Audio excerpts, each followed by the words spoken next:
नमस्कार मित्रों।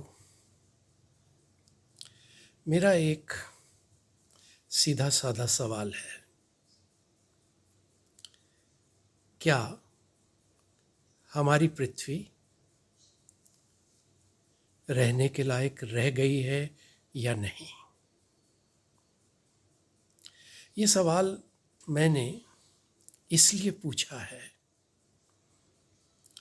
क्योंकि एक अरसे से हमने अपनी पृथ्वी का, अपने पर्यावरण का जिस तरह से दोहन शोषण किया है, उसकी वजह से बहुत से वैज्ञानिक आज ये बात करने लगे हैं कि जब ये पृथ्वी रहने लायक नहीं रहेगी तब तक हम किसी और ग्रह को रहने लायक बना लेंगे।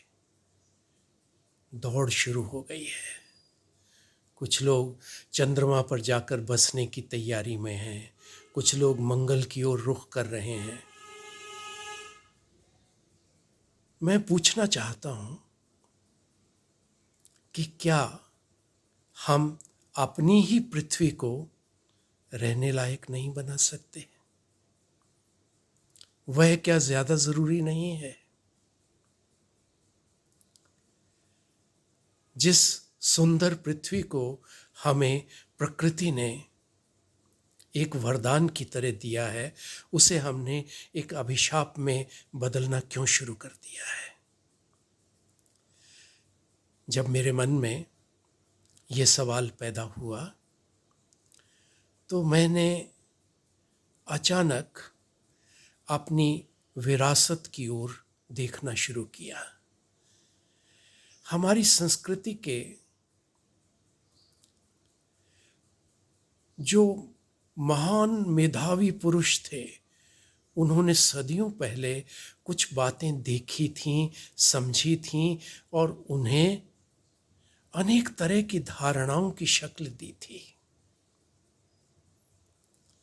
बहुत से लोग कहते हैं कि जब हमारे पास कोई संकट का क्षण आता है तो हम पीछे की तरफ देखने लगते हैं, गोया हमारे पास भविष्य के लिए कोई नक्शा ही नहीं है।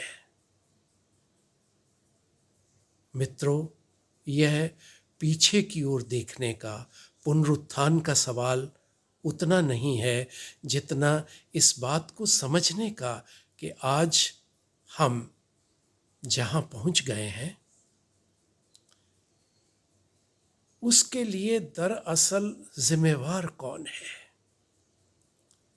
हो सकता है अतीत में कोई ऐसी कुंजी पड़ी हो जो हमें ये बता दे कि राह यहाँ से भटकना आरंभ हुआ था, मानव जाति ने यहाँ से कोई गलत रास्ता पकड़ा था।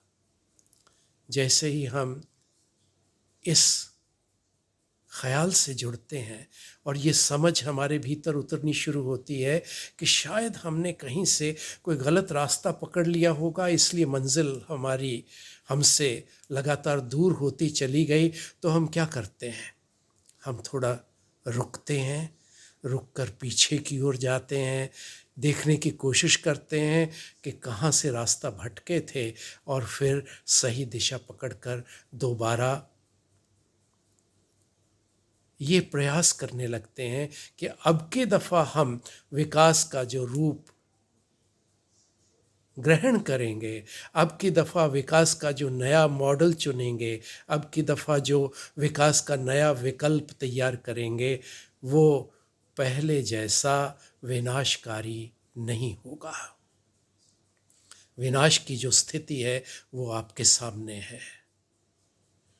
समुद्र क्रुद्ध है, एक के बाद एक सुनामी, एक के बाद एक तूफान, एक के बाद एक चक्रवात उसमें से उठना आरंभ हो गया है। ध्रुव पिघलने आरंभ हो गए हैं, हवाएं जहरीली हो गई हैं, जमीन इतने ज्यादा कीटनाशक हमने उसमें मिला दिए हैं कि शायद ही जमीन का कोई ऐसा उर्वर टुकड़ा बचा हो जिसके अंदर जहर की कोई ना कोई मात्रा न घुली हो।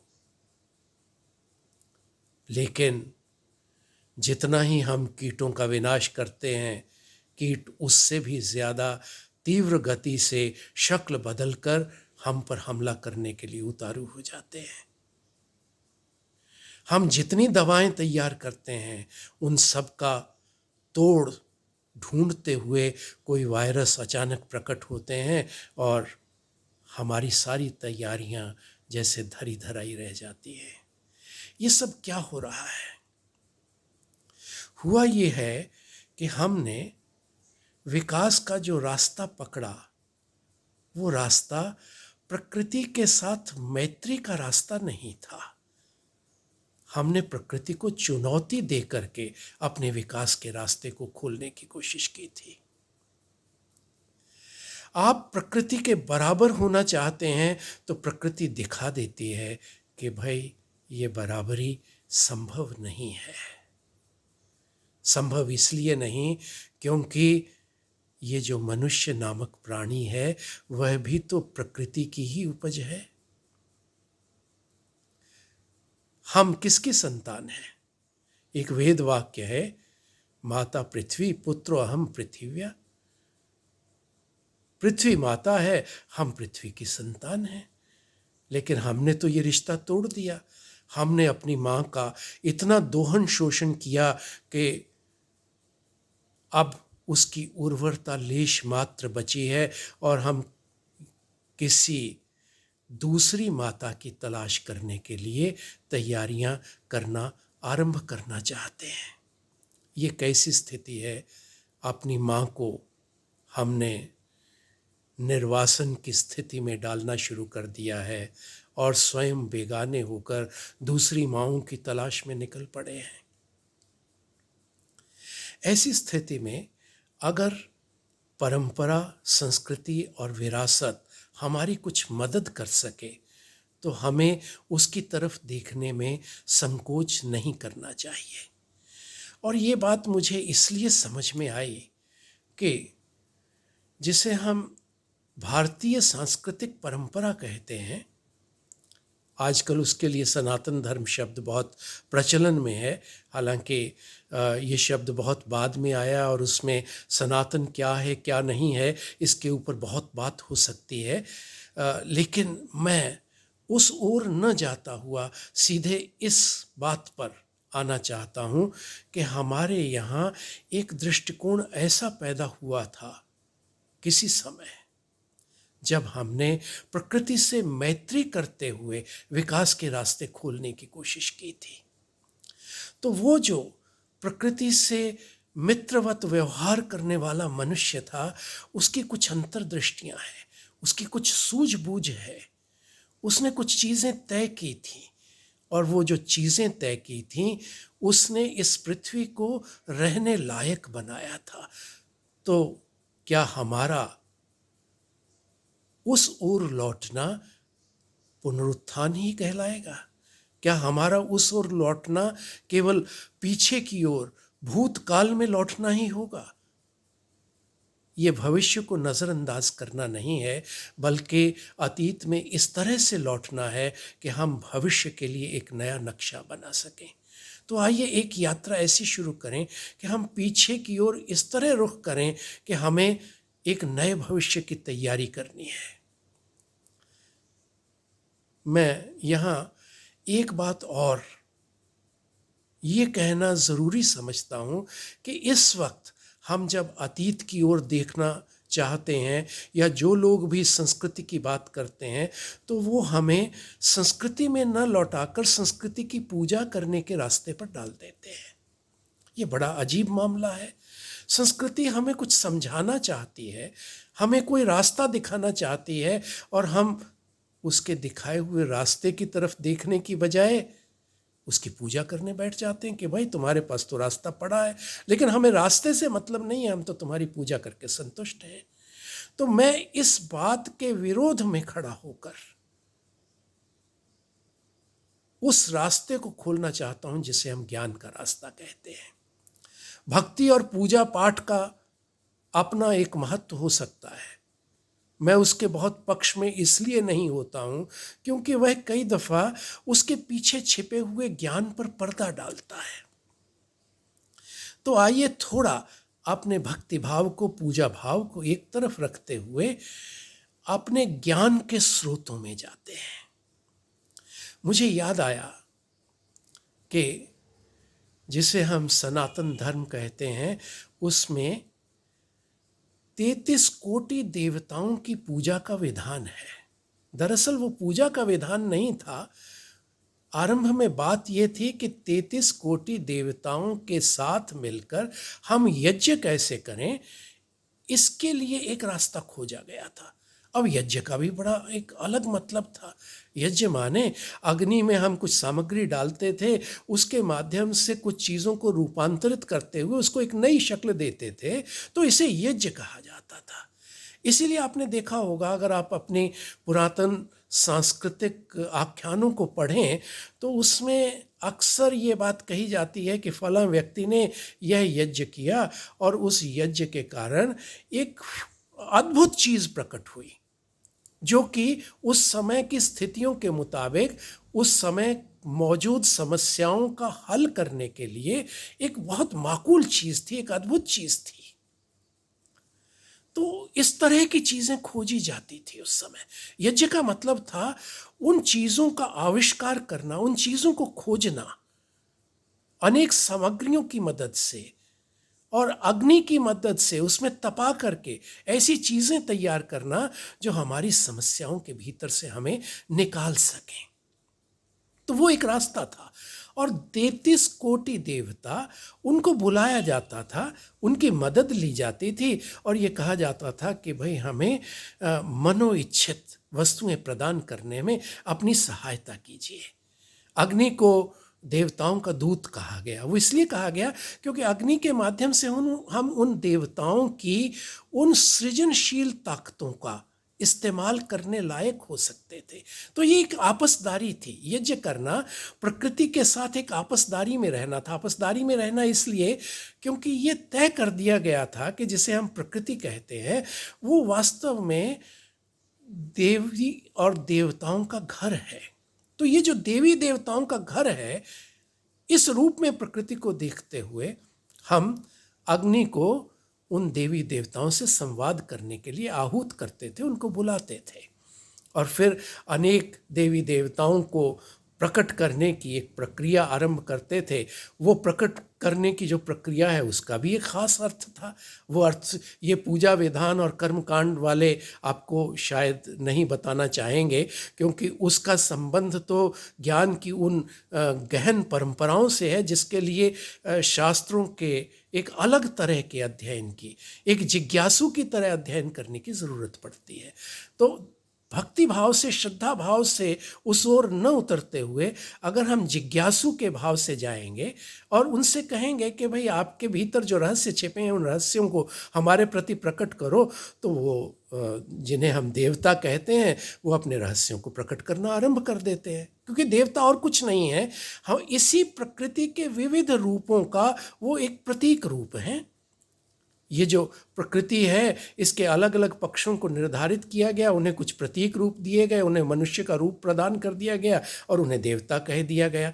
ये कहना इसलिए ज़रूरी लगा ताकि हम ये समझ सकें कि प्रकृति के ये जो तमाम रूप हैं ये मनुष्य रूप हैं और हमारा उनसे संबंध हो सकता है, संवाद हो सकता है।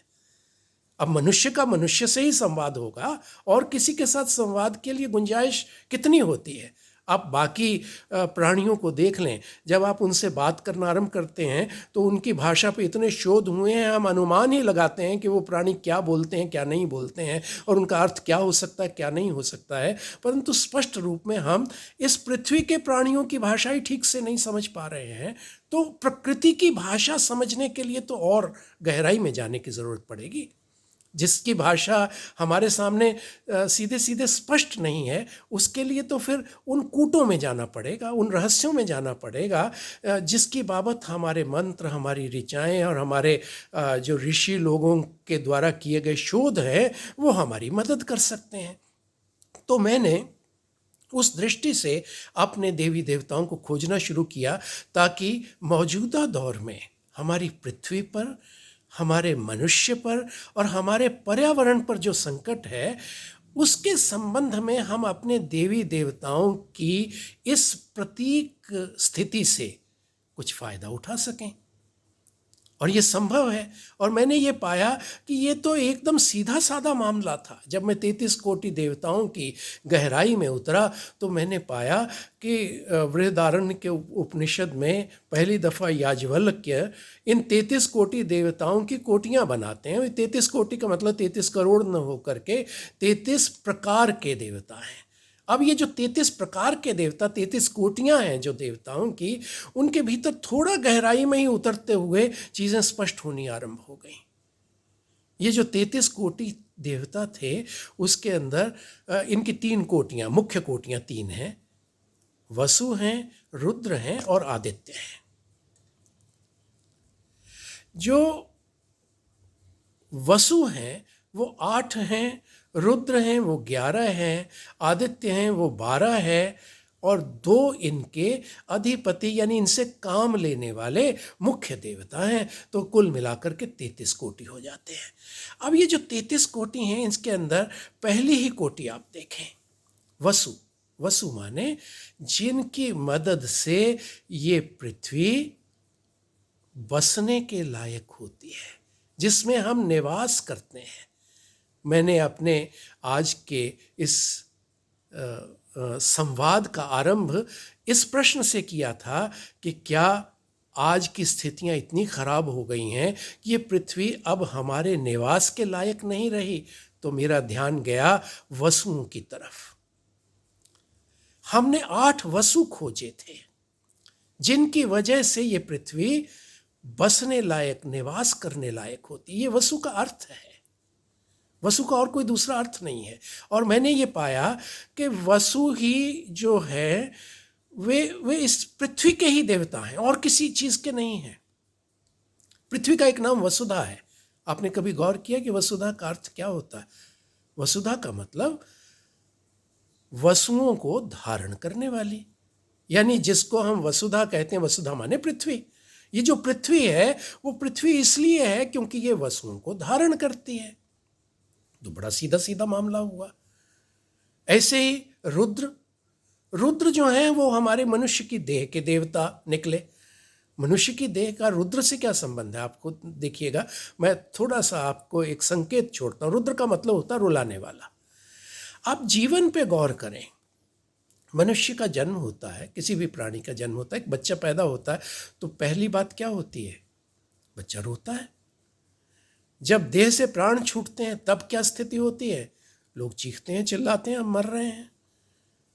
रुद्र का मतलब होता है रुलाने वाला। इसका जो गहरा अर्थ है वो ये है कि जब देह के अंदर प्राण प्रवेश करते हैं या देह से प्राण बाहर की ओर जाते हैं, तो उसको हम समझ न पाने के कारण, उसके धक्के को, उसके प्रभाव को, उसकी पूरी जो शक्ति है उसको सहन न करने के कारण अपनी असहायतावश रोया करते हैं। तो बात 11 रुद्रों की है। ये 11 रुद्र हमारी समझ में आ जाए तो रोना समाप्त हो जाए, तो जीवन जीने लायक हो जाए, जीवन उल्लासमय हो जाए, रोने के उलट आनंद की ओर प्रस्थान करने। तो ये 11 देवता निकले। ऐसे ही 12 आदित्य हैं। आदित्य कौन है? आदित्य माने अदिति के बेटे।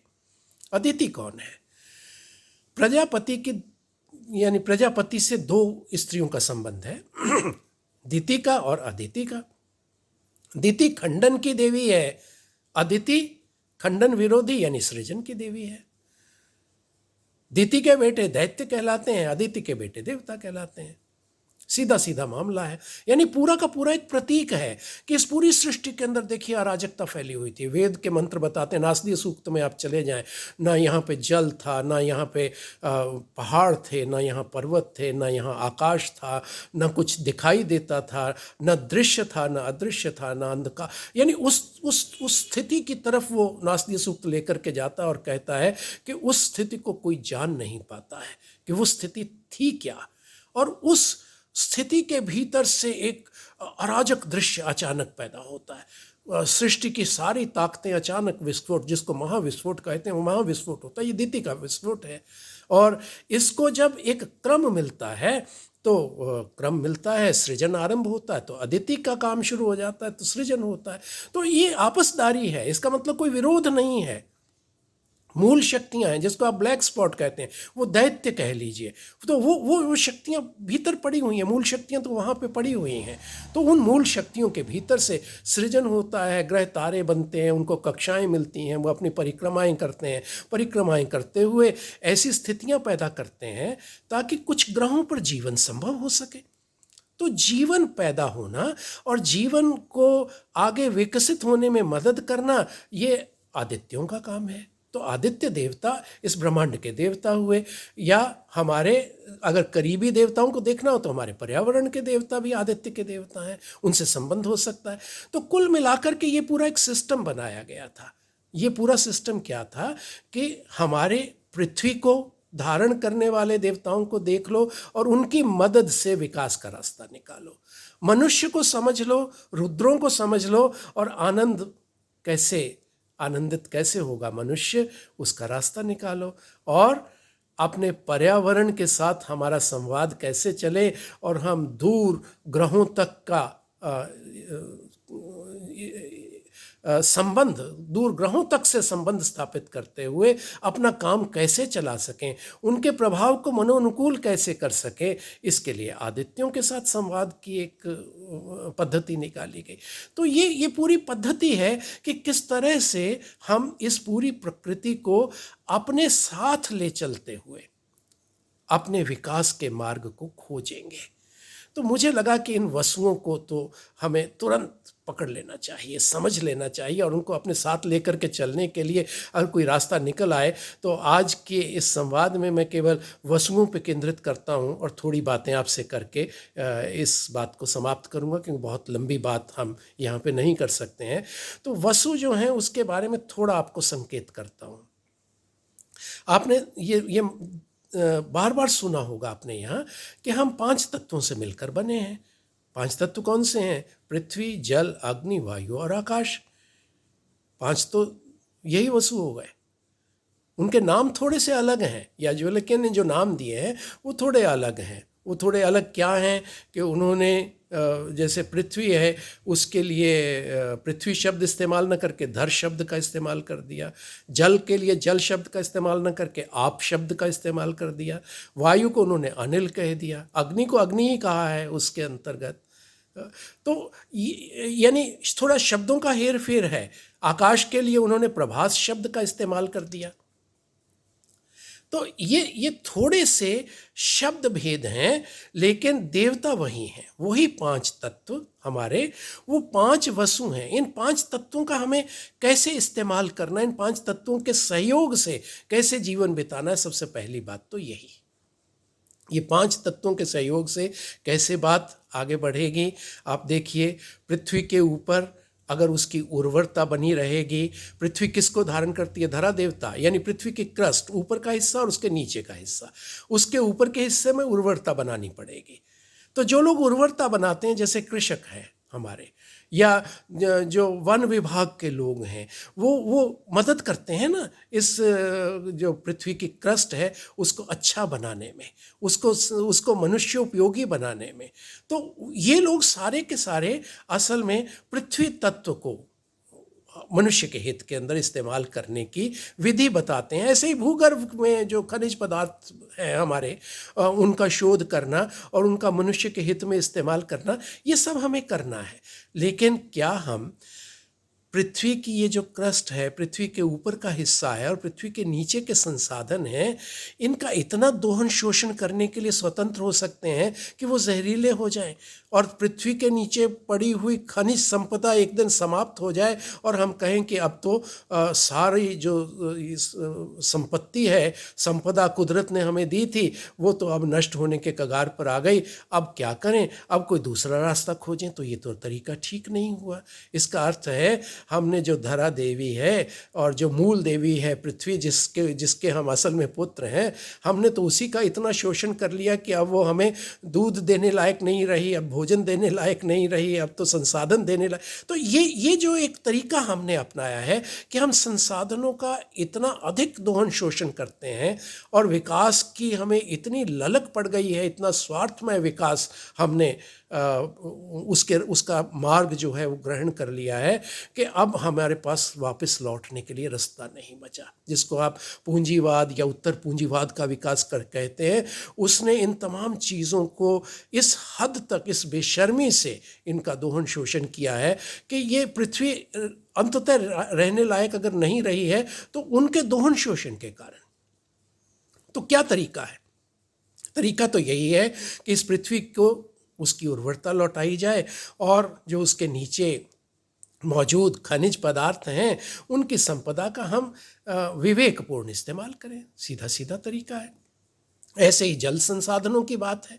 अब जल का संकट आप देखिए कितना गहराता जा रहा है और ये कहा जा रहा है कि और 10-15 बरस 20 बरस आप रुक जाइए, इस पृथ्वी पर जो अगला महायुद्ध होगा वो जल के संसाधन के लिए होगा। जल बचा ही नहीं। इतनी बेशर्मी से हमने जल को खर्च किया है, पीने लायक जल इतना कम होता चला जा रहा है, उसको बचाने के लिए कोई तरीके नहीं, जिसको वाटर हार्वेस्टिंग कहते हैं, वो उसकी ओर थोड़ा बहुत अब ध्यान गया है। लेकिन अब थोड़ा अपने पीछे अतीत में देखिए, पुरखों ने कैसी धरती बनाई थी, जगह जगह पर बावड़ियाँ आपको मिलती थी, पानी का स्तर कितना ऊंचा था, कुआं थोड़ा खोदने पर ही कुएं के अंदर से जल निकल आता था, जगह जगह जल सरोवर हमें दिखाई देते थे। हमने सब जल सरोवर भर दिए, उनके ऊपर कंक्रीट के महल खड़े कर दिए और वो जो जल हमें हमारे लिए जीवन का स्रोत था, उस जल के स्रोत को हमने अपने से बहुत दूर कर दिया।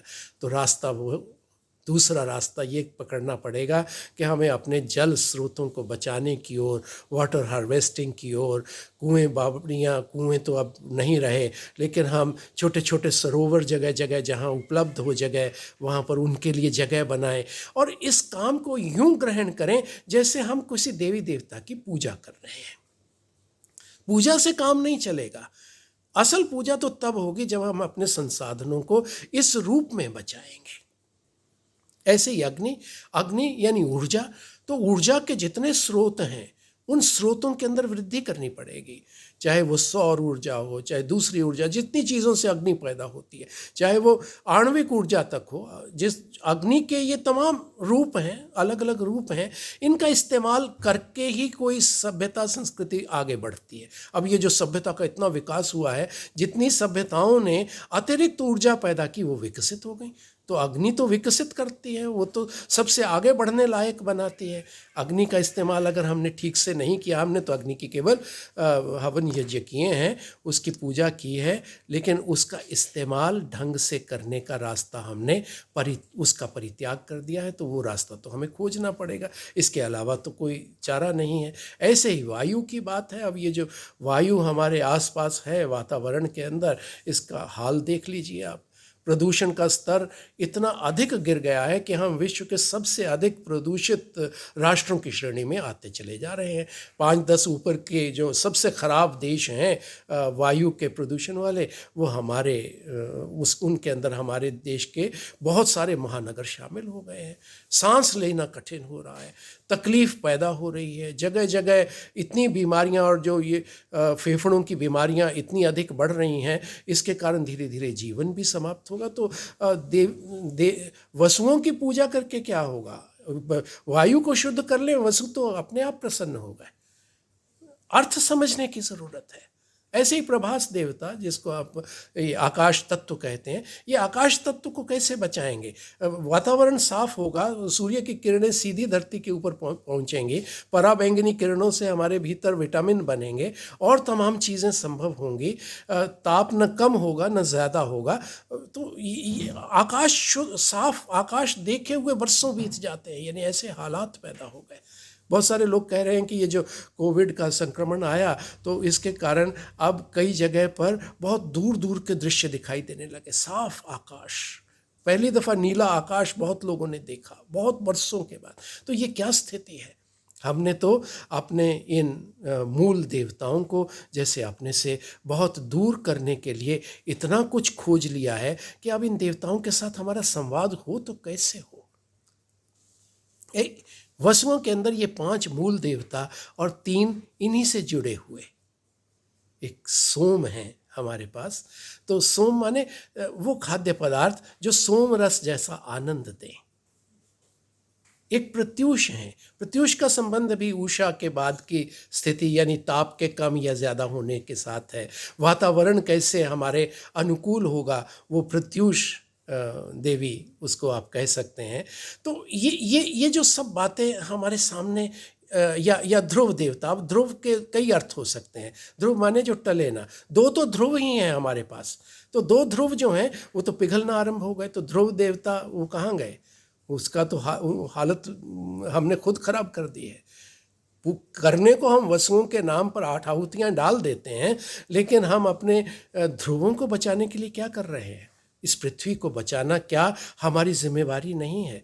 तो यदि हम केवल भारतीय संस्कृति की ओर इस निगाह से ही देख लें कि ये केवल पूजा पाठ की बात नहीं है, अपितु ये हमारा एक गहन नागरिक और मानव नागरिक दायित्व है और मानव धर्म है। अगर हम इस रूप में इसको ग्रहण करते हुए इन देवी देवताओं के माध्यम से अपने ज्ञान के स्रोतों में उतर सकें तो कितना अद्भुत हो, कितना परिवर्तन हो जाए। और हमारे यहाँ पूजा पाठ करने वाले भक्तों की जगह शोध करने वाले ज्ञानी जनों की एक लंबी कतार हमें दिखाई देने लगे, जो हमारे राष्ट्र को बहुत ऊपर ले जाए, तो कितना शुभ हो जाएगा।